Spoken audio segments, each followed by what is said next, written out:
ಇಡೀ ದಿನ ದರ್ಶನ್ ಗ್ಯಾಂಗ್ ವಿಚಾರಕ್ಕೆ ಸಂಬಂಧಪಟ್ಟ ಹಾಗೆ ಏನೆಲ್ಲ ಬೆಳವಣಿಗೆಗಳಾಗಿದೆ ಅನ್ನೋದನ್ನ pen to pen one by one ನಿಮಗೆ ಕೊಡ್ತಾ ಹೋಗ್ತೀವಿ. ಮೊದಲನೇದಾಗಿ A1 ಆರೋಪಿಯಾಗಿರುವ ಪವಿತ್ರ ಗೌಡ ಜಾಮೀನಿಗಾಗಿ ಅರ್ಜಿಯನ್ನು ಸಲ್ಲಿಕೆ ಮಾಡಿಕೊಂಡಿದ್ದಾರೆ. ಈ ಹೊತ್ತಲ್ಲಿ ಜಾಮೀನು ಅರ್ಜಿ ವಿಚಾರಣೆ ಎಲ್ಲ ನಡೆದದ್ದು.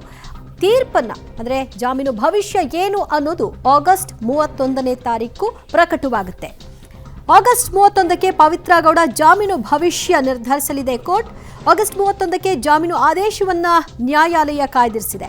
ಎರಡೂ ಕಡೆಯ ವಾದ ಪ್ರತಿವಾದವನ್ನ ಸೆಷನ್ಸ್ ಕೋರ್ಟ್ನಲ್ಲಿ ಆಲಿಸಲಾಯಿತು. ಹೀಗಾಗಿ ಶನಿವಾರಕ್ಕೆ ಜಾಮೀನು ಆದೇಶವನ್ನ ಕೊಡ್ತೀವಿ ಅಂತ ಕೋರ್ಟ್ ಆದೇಶವನ್ನ ಕಾಯ್ದಿರಿಸಿದೆ. ಎರಡೂ ಕಡೆಯಲ್ಲೂ ಕೂಡ ವಾದವನ್ನ ಮಾಡಿದ್ರು. ಯಾವ ಕಾರಣಕ್ಕೆ ನಮ್ಮ ಕಕ್ಷಿದಾರರಿಗೆ ಜಾಮೀನನ್ನ ಮಂಜೂರು ಮಾಡಬೇಕು ಅಂತ ಸೆಬಾಸ್ಟಿನ್, ಈ ಕಡೆಗೆ SPP ಪ್ರಸನ್ನಕುಮಾರ್ ಅವರು ಪವಿತ್ರ ಗೌಡಗೆ ಯಾವ ಕಾರಣಕ್ಕೆ ಜಾಮೀನು ಕೊಡಬಾರದು ಅನ್ನೋ ವಿಚಾರದಲ್ಲಿಯೂ ಕೂಡ ಪ್ರತಿವಾದವನ್ನ ಮಾಡಿದ್ರು, ಆಕ್ಷೇಪಣೆಯನ್ನ ಸಲ್ಲಿಕೆ ಮಾಡಿದ್ರು. ಸೊ ಈ ಹೊತ್ತಲ್ಲಿ ಯಾವ ರೀತಿಯಾದಂತಹ ವಾದ ಆಯಿತು? ಪವಿತ್ರ ಗೌಡಗೆ ಅಲಹಾಬಾದ್ ಕೋರ್ಟ್ನ ಒಂದು ವಿಷಯವನ್ನ ಇಟ್ಕೊಂಡು ಮಹಿಳೆ ಅನ್ನೋದನ್ನ ಕನ್ಸಿಡರ್ ಮಾಡಿ ಜಾಮೀನು ಮಂಜೂರು ಮಾಡಿ ಅಂತ ಅವರ ಪರ ವಕೀಲರು ವಾದವನ್ನು ಮಾಡಿದ್ರು. ಇದಕ್ಕೆ ಪ್ರತಿಯಾಗಿ SPP ಪ್ರಸನ್ನಕುಮಾರ್ ಅವರು ಕೋಲ್ಕತ್ತಾ ಮತ್ತು ಕೇರಳದ ಒಂದು ಜಡ್ಜ್ಮೆಂಟ್ನ ಇಟ್ಕೊಂಡು ಅಲ್ಲಿ ಚಾರ್ಜ್ ಶೀಟ್ ಸಲ್ಲಿಕೆ ಆಗಿದ್ರೂ ಸಹ ಅವರಿಗೆ ಜಾಮೀನನ್ನು ಕೊಟ್ಟಿಲ್ಲ.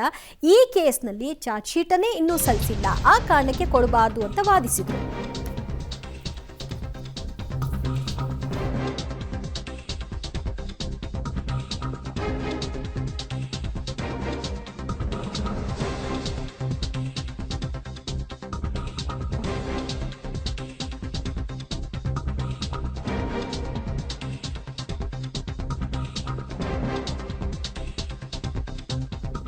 ರೇಣುಕಾಸ್ವಾಮಿ ಹತ್ಯೆಯ ಕೇಸ್ನ A1 ಆರೋಪಿಯಾಗಿರುವಂತಹ ಪವಿತ್ರ ಗೌಡ ಅವರು ಜಾಮೀನಿಗಾಗಿ ಅರ್ಜಿಯನ್ನು ಸಲ್ಲಿಸಿದರು.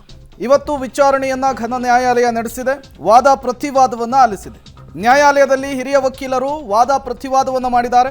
SPP ಪ್ರಸನ್ನಕುಮಾರ್ ಅವರು, ಟಾಮಿ ಸೆಬಾಸ್ಟಿಯನ್ ಅವರು ಇವತ್ತು ಮುಖಾಮುಖಿಯಾಗಿದ್ದರು. ಪವಿತ್ರ ಗೌಡಗೆ ಜಾಮೀನನ್ನು ಕೊಡದಂತೆ ಪ್ರಸನ್ನಕುಮಾರ್ ಅವರು ಬಿಗಿಯಾಗಿ ವಾದವನ್ನು ಮಂಡಿಸಿದರು. ಪವಿತ್ರ ಗೌಡ ಅವರಿಗೆ ಜಾಮೀನು ಕೊಡಲೇಬೇಕು, ಅವರು ಅರ್ಹರು ಅಂಥೇಳಿ ಸೆಬಾಸ್ಟಿಯನ್ ಅವರು ಪ್ರತಿವಾದವನ್ನು ಮಂಡಿಸಿದರು. ಸೆಬಾಸ್ಟಿಯನ್ ಅವರು ಫೇಮಸ್ ಕ್ರಿಮಿನಲ್ ಲಾಯರ್. ಈ ಹಿಂದೆ ಮುತ್ತಪ್ಪ ರೈ ಸೇರಿದಂತೆ ಹಲವು ಪ್ರಕರಣಗಳನ್ನು ಯಶಸ್ವಿಯಾಗಿ ನಿಭಾಯಿಸಿದರು. ಮತ್ತೊಂದು ಕಡೆ SPP ಪ್ರಸನ್ನಕುಮಾರ್ ಅವರು ಇವತ್ತು ಪ್ರತಿವಾದವನ್ನು ಮಂಡಿಸಿದರು. ಹಾಗಾದರೆ ಕೋರ್ಟ್ನ ಕಲಾಪದಲ್ಲಿ ವಾದ ಪ್ರತಿವಾದ ಹೇಗಿತ್ತು? ಹಿರಿಯ ವಕೀಲರು ಯಾವೆಲ್ಲ ವಿಚಾರಗಳನ್ನು ಪ್ರಸ್ತಾಪಿಸಿದರು? ಯಾವೆಲ್ಲ ಅಂಶಗಳನ್ನು ಉಲ್ಲೇಖಿಸಿ ವಾದ ಪ್ರತಿವಾದವನ್ನು ಮಾಡ್ತಾ ಹೋದ್ರು? ನೋಡ್ತಾ ಹೋಗೋಣ. ಯಾಕೆ ಬೇಲ್ ಕೊಡಬಾರ್ದು ಅನ್ನೋ ವಿಷಯದಲ್ಲಿ SPP ಪ್ರಸನ್ನಕುಮಾರ್ ಅವರು ವಾದವನ್ನ ಮಾಡಿದ್ರು.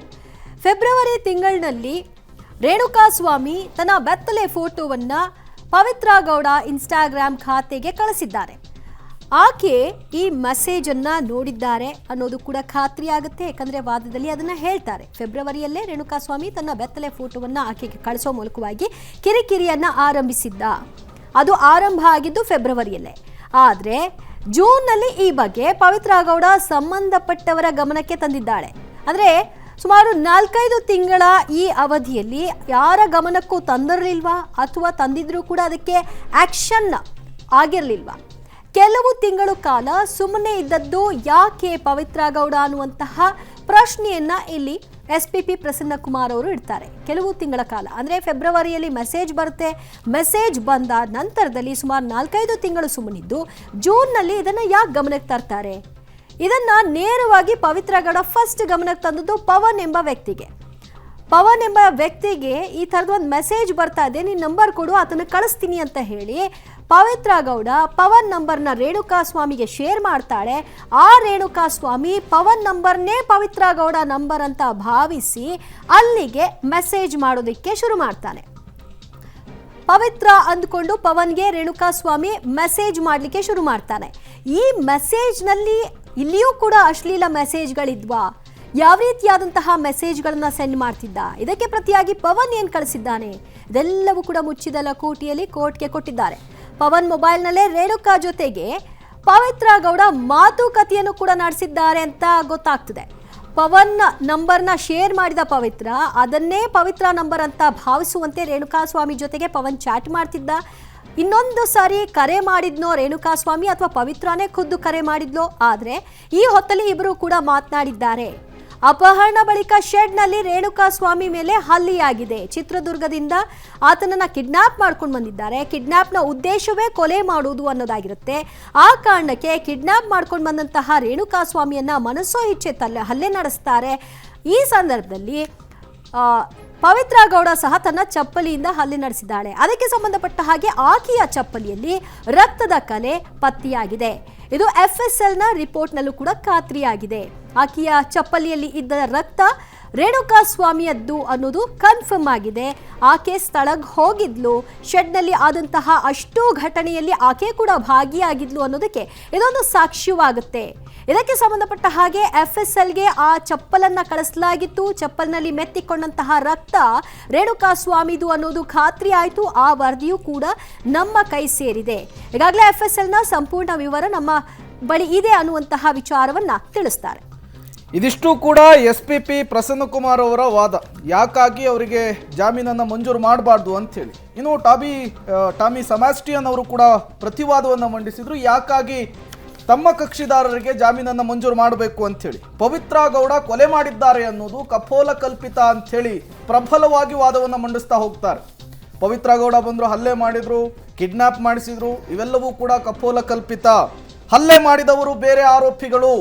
ಅದಕ್ಕೆ ಬೇಕಾದಂತಹ ಒಂದಿಷ್ಟು ಮಾಹಿತಿಗಳು, ಸಾಕ್ಷ್ಯಗಳು ನಮ್ಮ ಬಳಿ ಇದೆ. ಹಾಗಾಗಿ ಪವಿತ್ರ ಗೌಡ ಅವರ ಲಿಂಕ್ ಈ ಕೊಲೆಯಲ್ಲಿ ಇಲ್ಲ ಅನ್ನುವ ರೀತಿಯಲ್ಲಿ ಅವರು ವಾದವನ್ನು ಮಂಡಿಸ್ತಾ ಹೋಗ್ತಾರೆ. ಕೊಲೆಯ ಸಂಚಿನಲ್ಲಿ ಪವಿತ್ರ ಗೌಡ ಯಾವುದೇ ಕಾರಣಕ್ಕೂ ಭಾಗಿಯಾಗಿಲ್ಲ. ಈ ಕೊಲೆಯಲ್ಲಿ ಎಳ್ಳು ಕಾಳಷ್ಟು ಕೂಡ ಪವಿತ್ರ ಗೌಡ ಅವರ ಪಾತ್ರ ಇಲ್ಲ ಅಂಥೇಳಿ ಫೇಮಸ್ ಕ್ರಿಮಿನಲ್ ಲಾಯರ್ ಆಗಿರುವಂತಹ ಟಾಮಿ ಸೆಬಾಸ್ಟಿಯನ್ ಅವರು ವಾದವನ್ನು ಮಂಡಿಸ್ತಾ ಹೋಗ್ತಾರೆ. ಕೊಲೆ ಸಂಚಿನಲ್ಲಿ ಪವಿತ್ರ ಗೌಡ ಎಲ್ಲೂ ಕೂಡ ಭಾಗಿಯಾಗಿಲ್ಲ.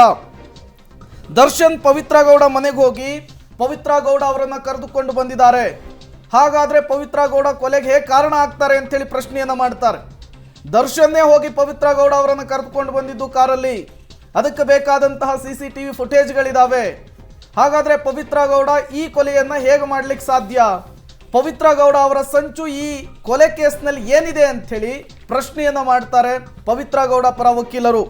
ಮುಂದುವರೆದು ಮಾತನಾಡ್ತಾ ಹೋಗ್ತಾರೆ. ಎದೆಗೆ ಪೆಟ್ಟು ಬಿದ್ದು ರೇಣುಕಾ ಸ್ವಾಮಿ ಸಾವನ್ನಪ್ಪಿದ್ದಾನೆ ಅನ್ನೋದನ್ನ ಡಾಕ್ಟರ್ ಕೊಟ್ಟಿರುವಂತಹ ರಿಪೋರ್ಟ್ ಹೇಳ್ತಾ ಇದೆ. ಪೋಸ್ಟ್ ಮಾರ್ಟಮ್ ರಿಪೋರ್ಟ್ ಹೇಳ್ತಾ ಇದೆ. ಒಬ್ಬ ಮಹಿಳೆ ಅಷ್ಟು ದೊಡ್ಡದಾದಂತಹ, ಅಷ್ಟು ಭೀಕರವಾದಂತಹ ಪೆಟ್ಟನ್ನು ಕೊಡ್ಲಿಕ್ಕೆ ಹೇಗೆ ಸಾಧ್ಯ ಅಂತ ಹೇಳಿ ಪ್ರಶ್ನೆಯನ್ನ ಮಾಡ್ತಾರೆ. ಈ ರೀತಿ ಪವಿತ್ರ ಗೌಡ ಹಲ್ಲೆ ಮಾಡ್ಲಿಕ್ಕೆ ಹೇಗೆ ಸಾಧ್ಯ? ಈ ವಿಚಾರವನ್ನು ಕೂಡ ಪ್ರಸ್ತಾಪಿಸ್ತಾ ಹೋಗ್ತಾರೆ ಟಾಮಿ ಸೆಬಾಸ್ಟಿಯನ್ ಅವರು. ಜಾಮೀನು ವಿಚಾರದಲ್ಲಿ ಮಹಿಳೆಗೆ ವಿನಾಯಿತಿ ಇದೆ. ಇದನ್ನ ಕೋರ್ಟ್ನ ಗಮನಕ್ಕೆ ತರಲಿಕ್ಕೆ ಹೋಗ್ತಾರೆ. ಅಲಹಾಬಾದ್ನ ಒಂದು ತೀರ್ಪನ್ನು ಕೂಡ ಇಲ್ಲಿ ಉಲ್ಲೇಖಿಸ್ತಾರೆ. ಹಾಗಾಗಿ ಪವಿತ್ರ ಗೌಡ ಅವರಿಗೆ ಜಾಮೀನನ್ನು ಕೊಡಬೇಕು ಅಂತ ಹೇಳಿ ಮನವಿಯನ್ನು ಮಾಡಿಕೊಂಡಿದ್ದಾರೆ. ವಾದ ಪ್ರತಿವಾದವನ್ನು ಆಲಿಸಿರುವಂತಹ ಘನ ನ್ಯಾಯಾಲಯ 31ಕ್ಕೆ ಆದೇಶವನ್ನು ಕಾಯ್ದಿರಿಸಿದೆ. ಇದೇ ಶನಿವಾರ ಪವಿತ್ರ ಅವರ ಜಾಮೀನು ಭವಿಷ್ಯ, ಬೇಲ್ ಭವಿಷ್ಯ ನಿರ್ಧಾರವಾಗುತ್ತೆ. ಅದು ಏನಾಗಿರುತ್ತೆ ಅನ್ನೋದೇ ಈಗಿರುವಂತಹ ಕುತೂಹಲ.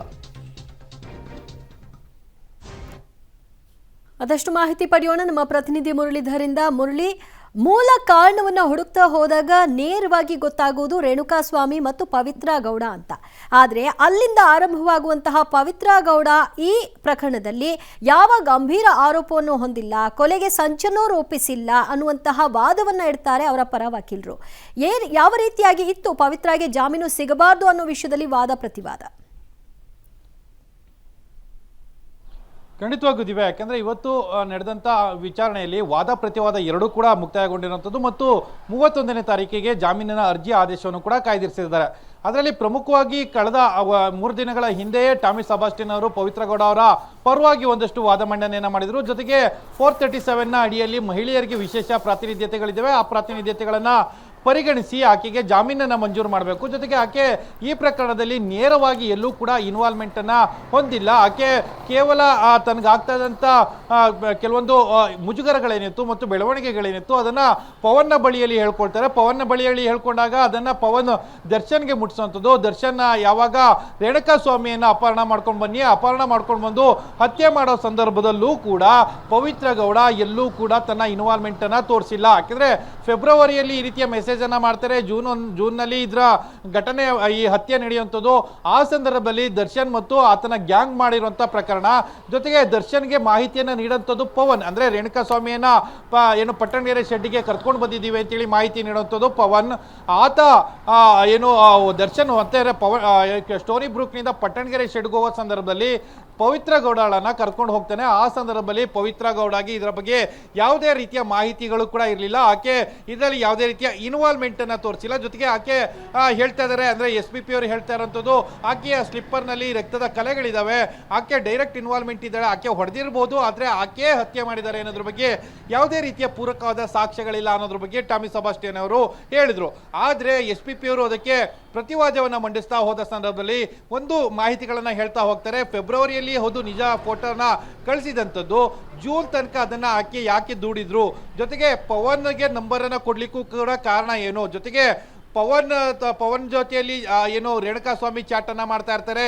ಆ ಸಂದರ್ಭದಲ್ಲಿ ಪವಿತ್ರ ಗೌಡ ರೇಣುಕಾ ಸ್ವಾಮಿಯ ಏನು ಟವರ್ ಲೊಕೇಶನ್, ಅಂದ್ರೆ ಆತನ ಮನೆಯ ಲೊಕೇಶನ್ ಏನಿತ್ತು ಆ ಲೊಕೇಶನ್ ಅನ್ನು ಕೂಡ ಪವಿತ್ರ ಗೌಡ ಪವನ್ಗೆ ಕೊಡುವಂಥದ್ದು.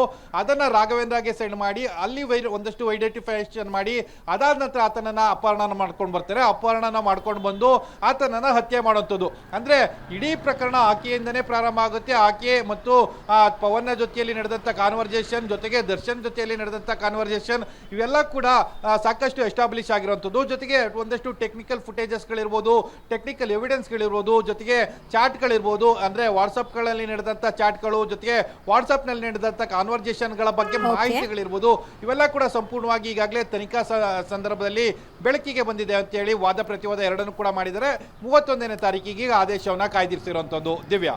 ಓಕೆ, ಥ್ಯಾಂಕ್ ಯು ಮುರಳಿ ನಿಮ್ಮೆಲ್ಲ ಮಾಹಿತಿಗೆ.